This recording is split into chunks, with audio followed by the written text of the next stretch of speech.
methodology is a very important part in higher education. जब भी आप लिखते हो, पेपर लिखते हैं, PhD प्रोग्राम में करते हैं.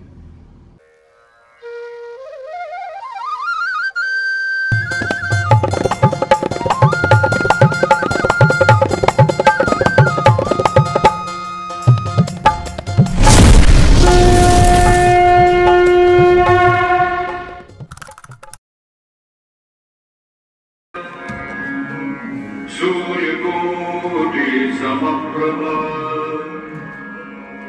निर्विघ्नं कुरु मे देव सर्वकार्येषु सर्वदा.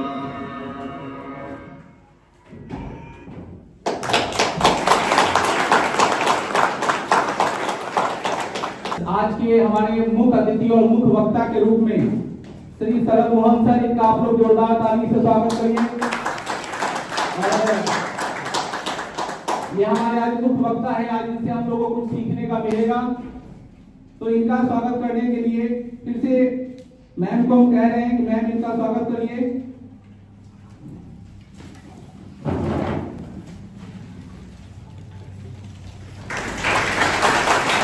सर आप सॉल देकर के इनका सम्मान करिए.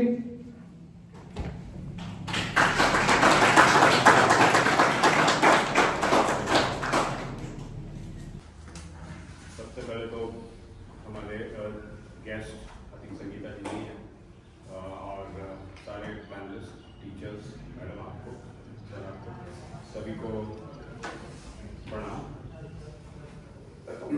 जब मैं यहाँ के लिए आया तो मुझे मैडम ने आई थिंक 2-3 दिन पहले ही बोला कि आप लोग कुछ हैकेथॉन करने वाले हैं और उसके लिए कुछ आर्टिफिशियल इंटेलिजेंस पे थोड़ा बच्चों को बोल दीजिए.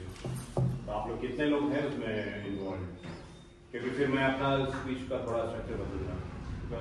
तो मैंने मैडम के साथ एक आप लोग के लिए 10-12 पेज का एक पावर पॉइंट बनाया है. आप लोग उसको कॉपी ले लेंगे, हार्ड कॉपी, और उसमें मेरा ईमेल वगैरह है. आप वहाँ से अगर एनी क्वेश्चन होगा आप मुझसे पूछ सकते हैं. मेरे बारे में काफ़ी लंबा उन्होंने पढ़ा, sorry for boring you guys. मैं थोड़ा हिंदी इंग्लिश मिला के बोलता हूँ. मैं भी आपके ही जैसा बिहार का हूँ, प्राउड बिहारी, और मैं 25 सालों से अमेरिका में हूँ. और अभी मैं कुछ दिनों से मैं एक प्लेटफॉर्म बनाया हूँ जहाँ पे मैं एस्पिरेशनल बिहार पे कुछ काम कर रहा हूँ. और उसी के सिलसिले में एक मेरा यूट्यूब चैनल है golgappe. Golgappe is not something that you eat, but it is like a round table. Whole is round and gappe means discussion, so round table discussion. तो होपफुली इतने स्टूडेंट हैं आप लोग आज सब्सक्राइब जरूर करेंगे शाम को जाकर, because what I am trying to and वो सिर्फ 26 जनवरी को मैंने लॉन्च किया. तो I am trying to bring lot of motivational AI जो बाहर में जो प्रोफेशनल्स हैं, टीचर्स हैं या इंडस्ट्री के एक्सपर्ट हैं, उनको मैं लाऊंगा और आप लोग उनसे एक्सपीरियंस ले सकते हैं. अब आते हैं हम लोग आज के विषय पे. तो आप लोग ने बहुत पेशेंटली सुना, आप लोग ने हमें प्रेजेंटेशन दिया. Everybody was really fabulous. आप लोग बहुत अच्छा किए. अगर हम लोग ने कुछ प्रश्न पूछा तो एम्बैरेसमेंट के लिए नहीं पूछा, because you are like us. आप मेरे जैसे हो. कल को मैं भी उसी लास्ट बेंच पे कभी बैठता हूँगा क्लास में, राइट. वहाँ से जो मेरी जर्नी अमेरिका की हुई 2000 में, और उस जर्नी के दरमियान चाहे वो लैंग्वेज, जैसे मैडम ने लैंग्वेज की बात की, देखिए मेरा भी व्यू है लैंग्वेज पे.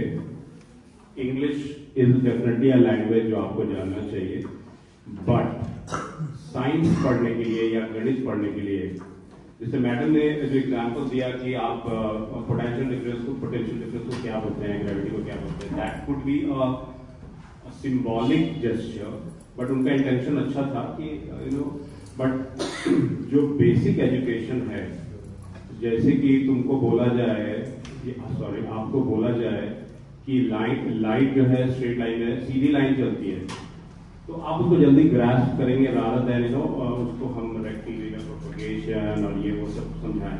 That is the only thing. But that does not mean कि आप इंग्लिश को डिनाई कर सकते। इंग्लिश का एग्जिस्टेंस वर्ल्ड में है, बट भाषा का जो रोल है वो ग्रामर से ज्यादा वो कम्युनिकेशन का रोल है। आप किसी भी भाषा में कम्युनिकेट जितने अच्छा से कर लें, साइंस समझने के लिए आपको कॉन्सेप्ट का समझना बहुत जरूरी है। गणित भी जो है वेस्ट में मैं जब देखता हूँ, जो मैथ्स है, maths is almost like English in USA.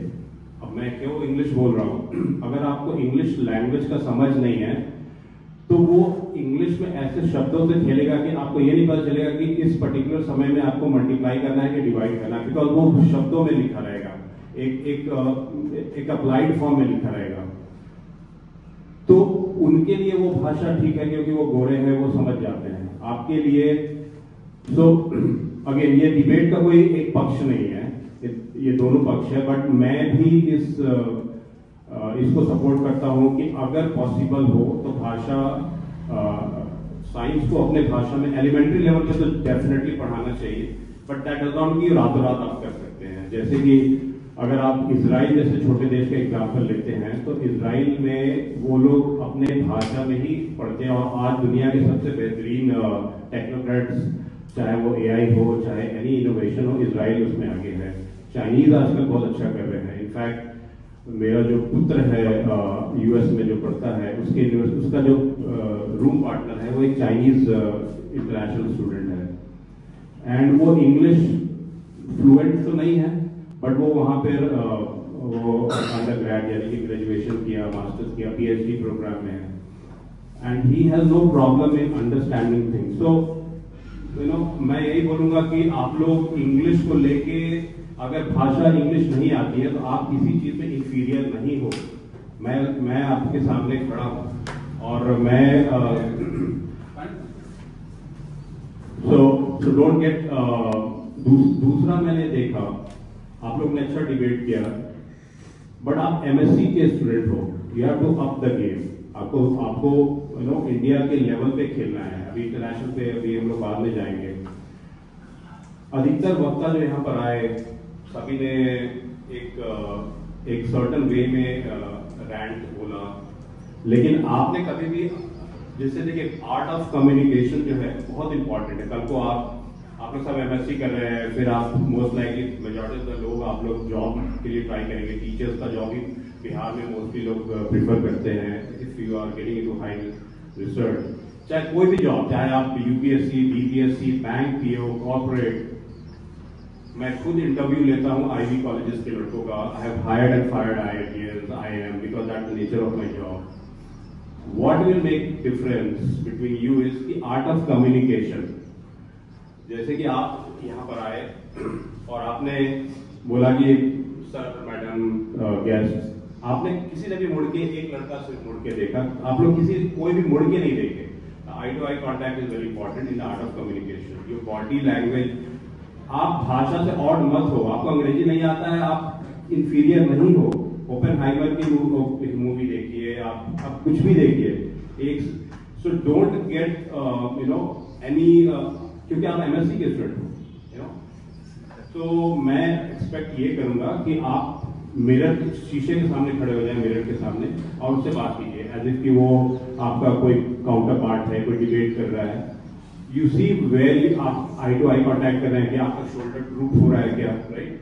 तो ये सब चीज जो है आपको जॉब मार्केट में भी मदद करेगा। कल को आप किसी भी बीपीएससी वगैरह कहीं भी जाते हो या कॉलेज में जाते हो, डिग्री विग्री तो सब अपने जगह पे है, राइट। उसको आप चेंज नहीं कर सकते जो अभी तक आपने अचीव किया। What will make difference is your communication. आप कितना अच्छा से, धीरे से बोल रहे हो, समझा के बोल रहे हो, आप रट के वोमिट मत करो, उससे कुछ फायदा नहीं होता है। आप अपनी भाषा में जो भी बोल दोगे और अच्छे से समझा दोगे, उसको बहुत हाई रैंक किया जाता है, बिकॉज आजकल level of assessment has change. तो ये मेरा एक आप लोग से, बिकॉज मैं इंडस्ट्री से आता हूँ, व्हेन आई से इंडस्ट्री, मैं काफी बड़े बड़े कंपनीज में काम किया हूँ, अच्छे पोजीशन पे काम किया हूँ, मैं लोगों को हायर भी करता हूँ अपने लिए।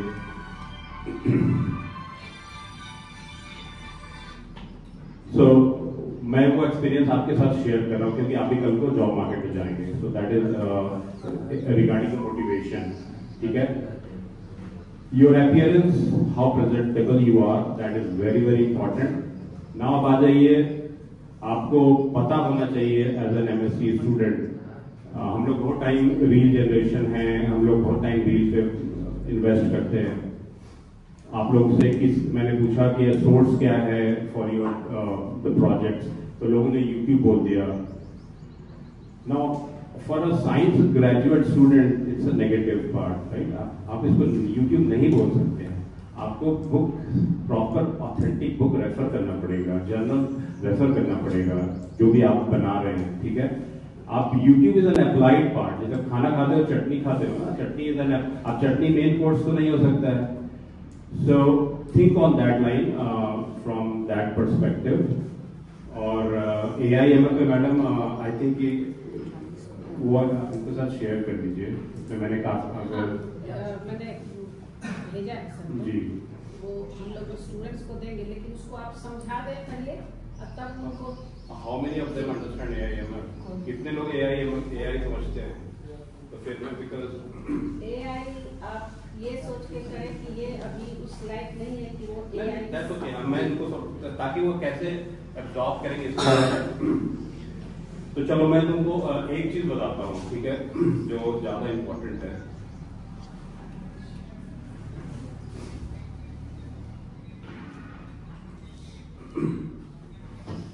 जैसा कि मुझे बताया गया कि आपके पास ministry of statistics program implementation और IIT गांधीनगर कुछ हैकाथॉन कर रहे हैं, जो 3 टॉपिक है, 3 प्रॉब्लम स्टेटमेंट है जो आप लोगों को सॉल्व करना है. एक है कि development of an AI which is artificial intelligence and ML based predictive model for estimating monthly per capita expenditure, एक ये प्रॉब्लम स्टेटमेंट है. दूसरा है शायद development of a semantic search from text to national industrial classification code. और तीसरा है development of an AI based legacy data extraction and processing tool. तो मैं बहुत ब्रीफली इस पर टच करता हूँ. बाकी तो AI क्या है ये सबको पता है, आप लोगों को भी पता है. Is artificial intelligence basically machine learning का ही इवोल्यूशन है. एक पैटर्न का मैपिंग करना हुआ, या किसी चीज को प्रेडिक्ट करना based on certain trend. That's what machine is doing at a very high level, ठीक है. अब उसमें उस मशीन को अब ये बोला जा रहा है कि अब थोड़ा तुम ह्यूमन की तरह सोचो. उसमें इंटेलिजेंस फैक्टर डाला गया ताकि उसको बताया जाए ABCD, तो उसके बाद वो EFG अपने से वो सोच के देते हैं. ह्यूमन इंटरवेंशन, यानी कि इंसानों का इंटरवेंशन नहीं हो, right. So that is what at a very high level AI and machine learning is. But जो आपको हैकाथॉन के लिए जो दिया गया है उसमें है कि प्रेडिक्टिव मॉडल. तो कितने लोगों को प्रेडिक्टिव मॉडलिंग के बारे में कुछ आइडिया है? जिस हाथ खड़ा कीजिए, पूछूंगा नहीं मैं. सो प्रेडिक्टिव मॉडलिंग जो है वो इसका इम्पोर्टेंट पार्ट है, जो आपको बताएगा कि किसी भी चीज का एक्सपेक्टेड आउटकम क्या है, how do you predict that. उसमें डिफरेंट मॉडल्स है, जैसे कि क्लासिफिकेशन हो गया, फोरकास्टिंग हो गया, क्लस्टर हो गया, टाइम सीरीज हो गया. अगर आप प्रोबेबिलिटी मैथ में पढ़े होंगे तो कुछ ये सब आप उसको कवर किए होंगे. तो I have covered that in my presentation. Typical predictive modelling जो है starts with pre processing, data mining, result validation. आपको अपने डेटा को समझना होता है. डेटा को आप जब समझते हो, कोई भी डेटा, तो फिर उसमें मेटा डेटा का कॉन्सेप्ट होता है. जैसे कि मान लो तुम बैंक में काम कर रहे हो या अकाउंट कस्टमर बना रहे हो, तो customer is called a meta data. लेकिन कस्टमर तो बहुत हो सकता है, जैसे Shri Ram furniture, Gopal Das, whatever, right. Those are the actual data. But meta data क्या है? तो मेटा डेटा समझना, तो when you do data understanding in a modelling, meta data is an important part जो आप प्रोबेबिलिटी और मैथ में पढ़े होंगे. अगर then you prepare the data. Data जो है जब भी आता है तो बहुत डुप्लीकेट फॉर्म में आता है, बहुत ऐसे फॉर्म में आता है जिसको आपको बहुत प्रिपेयर करना पड़ता है. जैसे कि सर्जरी करते हैं तो डॉक्टर पर प्रिपेयर करते हैं, राइट, क्लीनिंग करना पेशेंट को. ये तो डेटा को तुमको पूरा तैयार करना पड़ता है. तो वो डिटेल में है. then you do a data modeling, evaluation, deployment. ये है from a data perspective. अब तुम लोग का सेकंड जो क्वेश्चन है, development of a semantic search from text to national industrial classification code, इस पे भी आप लोगों को काम करना है। इसमें आपका आ जाएगा text collection, text mining, semantic analytics, ठीक है। और द लास्ट में है आपका development of an AI based legacy data extraction. Now ये अगर आप डेटा एक्सट्रैक्शन को ऐसे समझिए कि अगर आपके पास कॉलेज का डेटा है, जैसे कितने लड़के एनरोल होते हैं, कितने लड़के पास आउट होते हैं, कितना पेंडिंग रखते हैं, तो that data will be in Excel sheet, कहीं रहेगा। उसको तुम एक्सट्रैक्ट करते हो, एक सेंट्रल रिपोजिटरी में लाते हो, फिर उसके ऊपर मॉडलिंग करते हो, and then you do different analytics, आप रिपोर्ट करते हो। ये बेसिकली इकोसिस्टम है to understand the legacy based data extraction processing tool. और उसके बहुत से टूल्स होते हैं जो कि मैंने उस पर लिखा हुआ है, वो वहां पे देख सकते हो। तो वेरी इंपॉर्टेंट पार्ट जो मैं आपसे अब बोलने वाला हूँ, बिकॉज वो थोड़ा सा unnecessarily you are into it, थोड़ा सा वो लगेगा डिफरेंट। रिसर्च मेथोडोलॉजी क्या है इन आर्टिफिशियल मशीन? आप स्टूडेंट हो, जैसे मैंने पूछा कि आपका सोर्स क्या है, कैसे आप रिसर्च किए, कैसे बनाए। रिसर्च मेथोडोलॉजी बहुत इंपॉर्टेंट है। कल को पीएचडी प्रोग्राम में आप जाएंगे तो सबसे पहले पूछा जाएगा कि आप, क्योंकि पीएचडी का क्राइटेरिया वही होगा कि रिसर्च मेथोडोलॉजी क्या फॉलो किया, क्या एम्पिरिकल फॉलो किया। You should be knowing all the things since you are now hearing to that part. तो research methodology in artificial intelligence, ये आपको जल्दी मिलेगा नहीं, उसमें पीपीटी में है, ये बहुत मेहनत से बना है ये शीट। मैंने 2-3 लड़के से जो एक्चुअली पीएचडी प्रोग्राम में यूएस में उनसे इंटरेक्ट करके वहाँ पे क्या मेथोडोलॉजी है वो मैंने लिस्ट किया है, आप उसको देखिए और उसको पढ़िए। उसमें मैं आपको हाई लेवल ये बताना चाहता हूँ कि distinguish between primary and secondary source. क्या है प्राइमरी सोर्स, क्या है secondary source for your data, evaluation criteria for source क्या है, कैसे सोर्स को आप लिए, क्या कैसे इवेल्युएट किए, starting from research work in AIML, problem formulation क्या है, मेथोडोलॉजी डिजाइन क्या है, इम्प्लीमेंटेशन क्या है, एनालिसिस एंड कम्युनिकेशन। ये 5-6 पार्ट को आप कवर करोगे, तब जाके आप किसी भी टॉपिक को आप समझ सकते हो और उसका आप रिसर्च कर सकते हो। Because methodology is a very important part in higher education. जब भी आप लिखते हो, पेपर लिखते हैं, पीएचडी प्रोग्राम में करते हैं, और नॉर्मली वो हाई लेवल पे लिखा रहेगा, बट एआई और एमएल के लिए जो आपके हैकाथॉन में जरूरत है, उसके लिए कैसे करना है वो मैंने यहाँ पे डिटेल में कवर किया है, जो आप वहां से देख सकते हैं शीट से। अब एआई जो है आर्टिफिशियल इंटेलिजेंस, जब आप लोग पेपर प्रेजेंटेशन करोगे या जब आप लोग कॉम्पिटिशन डिबेट में पार्ट लोगे ना, don't focus too much on historical aspect. जैसे आपने सीवी रमन के बारे में कम से कम 6 लोगों ने सेम कंटेंट को रिपीट किया, कहाँ पैदा हुए, कब पैदा हुए, क्या क्या डिग्री मिला। That is for I would say one standard student. उसको तुम टच कर सकते हो, या एक तुम लोग क्लास में तुम लोग सिंकअप कर सकते थे। एक लोग ने उस पर प्रेजेंटेशन किया उनकी जीवनी पे, उनके अवार्ड पे। अब तुमको आना चाहिए था कि उनके जो साइंटिफिक अचीवमेंट है उससे तुम कैसे कोरिलेट कर रहे हो, जो तुम पढ़े हो क्या वो रिलेट हो रहा है कि ऊपर का बाउंस हो रहा है। ये एक अच्छा इंस्टीट्यूट वेस्ट का तुमको ऐसे असेस करेगा। कल को तुम क्या एग्जाम होता है, जीमेट होता है, बाहर जाने के लिए एचईआरई लिखना होता है, तुमको वैसे असेस करेगा। तुमसे ए से लिखने को बोला जाएगा, वहां भाषा की इंपॉर्टेंस नहीं है, तुम कितना खुल के एक्सप्रेस कर रहे हो अपने आप को, दैट इज वेरी इंपॉर्टेंट। तो जीवनी पे सब पे तो प्रोफेसर विल से ये तो सबको पता है, तो बट आप जो पढ़ रहे हैं, चाहे आप ऑप्टिक्स पढ़ रहे हो, मैग्नेटिक्स पढ़ रहे हो, या जो जनरली यही ज्यादा मैंने देखा, या इलेक्ट्रिसिटी पढ़ रहे हो, how can you relate, right? वो इम्पोर्टेंट है, वो बहुत इम्पोर्टेंट है, उस पर आप लोग फोकस कीजिए। इसका मतलब है कि आप लोग नहीं जान रहे हैं, यू गाइज आर ऑल, आप लोग बहुत अच्छा प्रेजेंटेशन किए, नॉट स्मॉल थिंग। और मुझे पता चला 2 दिन के शॉर्ट नोटिस में आप लोगों ने तैयार किया है, विच इज रिमार्केबल, बहुत अच्छा। Thank you for that. और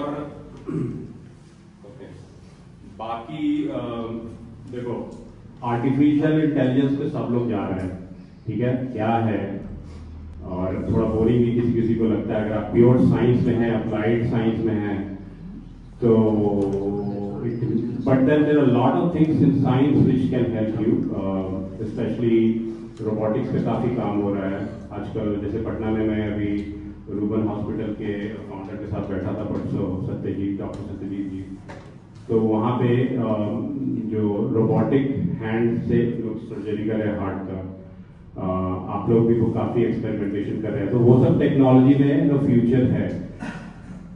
पढ़ाई दो तरह का हो सकता है, आप जॉब सेंट्रिक पढ़ रहे हैं या आप नॉलेज के लिए पढ़ रहे हैं, which is get into PhD programme and become a professor and फिर यू कैन, तो आपको चूज करना पड़ेगा अपना career. You have your do you know, अब तक तो लोगों को पता होना चाहिए स्पेशली आफ्टर ग्रेजुएशन कि आपको किस टाइप का स्टडी में जाना है, एंड अपने स्ट्रेंथ के हिसाब से you should B, every one of you will do good in life, कोई बड़ी बात नहीं है। Don't read too much on कि जॉब मार्केट खराब हो गया, आर्टिफिशियल, कुछ भी नहीं है। आर्टिफिशियल इंटेलिजेंस ने एक तरह के जॉब को खत्म किया और दूसरे तरह का अपॉर्चुनिटी क्रिएट कर रहा है। Always think positive in life, that is very very important, ठीक है। और एक बात और, मैं सब लोग देख रहे हैं कि थोड़ा खाने वाने के मूड में सो रहे हैं, तो मैं एक जगह सिंसिनाटी यूनिवर्सिटी में मुझे बुलाया गया था एआई पे स्पीच देने, तो वहाँ पे क्या डिफरेंट ऑडियंस थे, देवर इन एआई पे एक मुझे बड़ा इंटरेस्टिंग वाक्य है,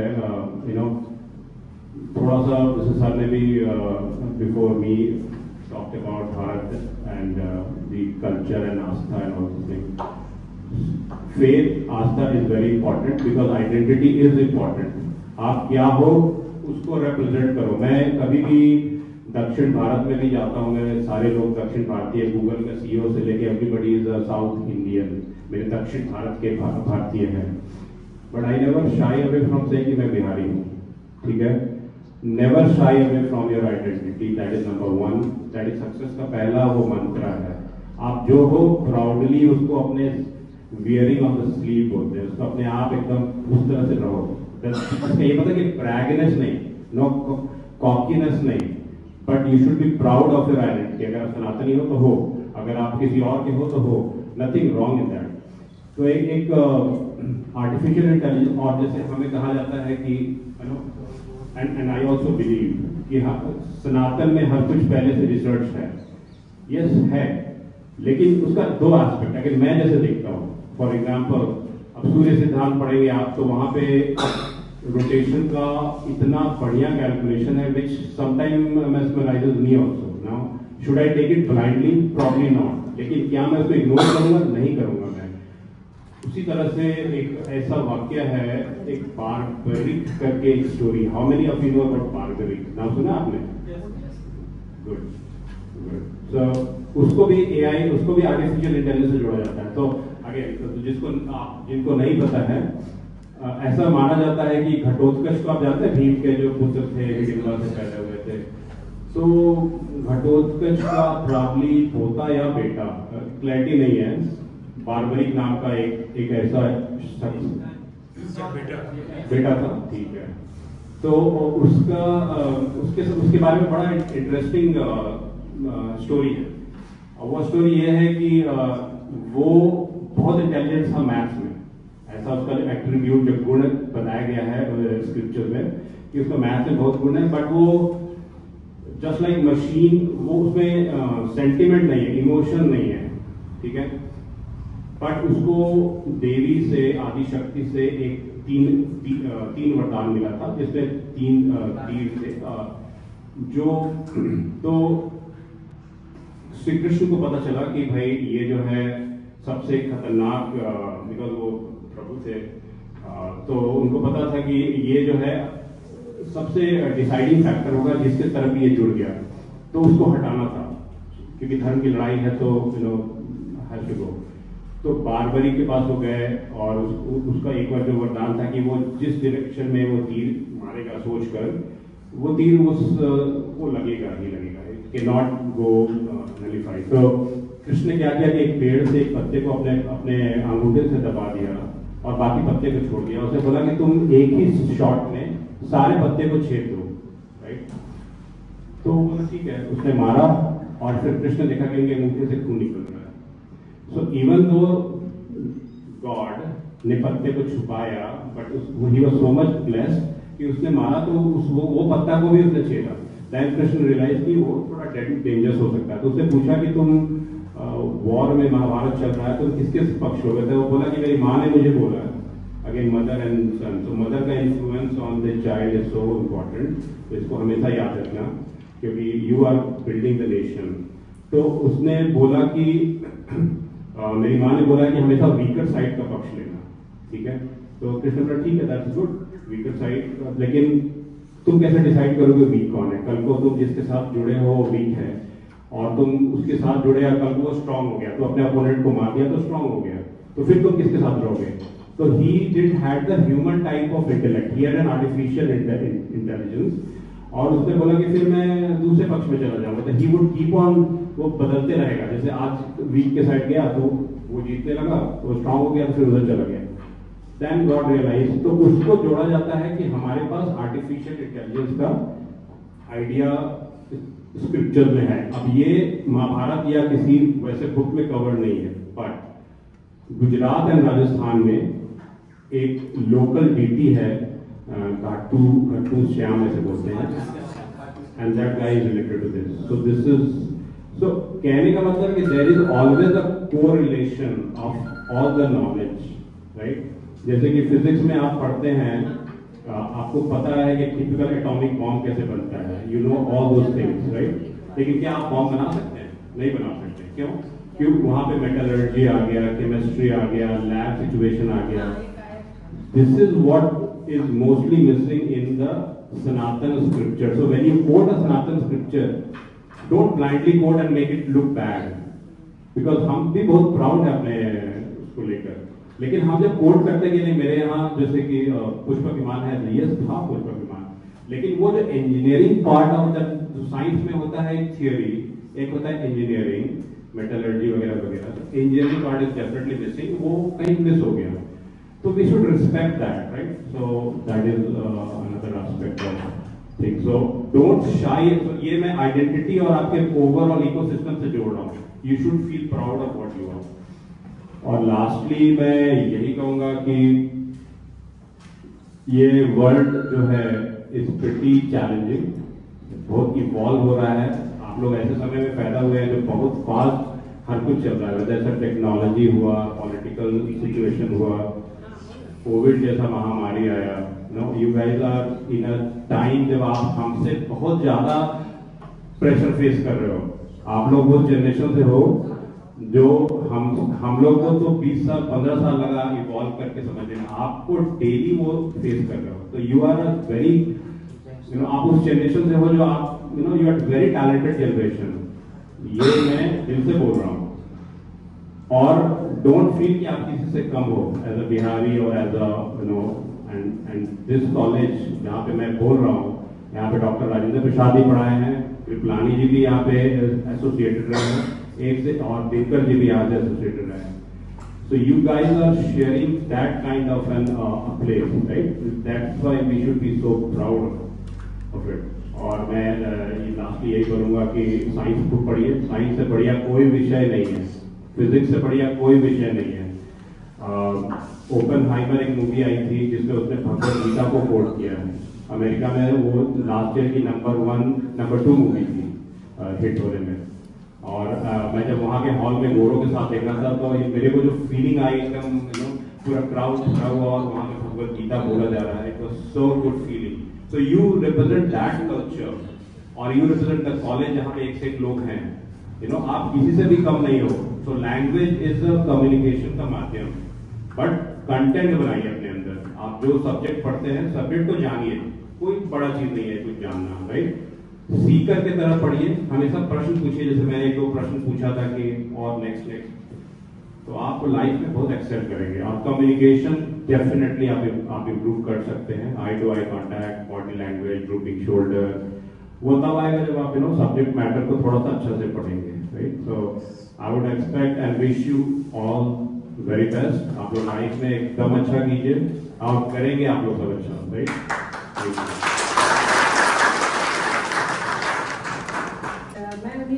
कि इस तरह के कार्यक्रम बार बार हो, ताकि जो कमियां शरद जी को हमारे बच्चों में मिली वो हो सकता है अगली बार जब आए 6 महीने साल भर जब अगली बार आप बिहार आए तो आप देखेंगे वो कमी दूर हो चुकी होगी, क्योंकि बार बार ये प्रोग्राम इस तरह का करेंगे तो वो उनका कम्युनिकेशन बहुत अच्छा होगा और वो हर जगह प्राउड बिहारी तो हम वैसे भी फील करते हैं।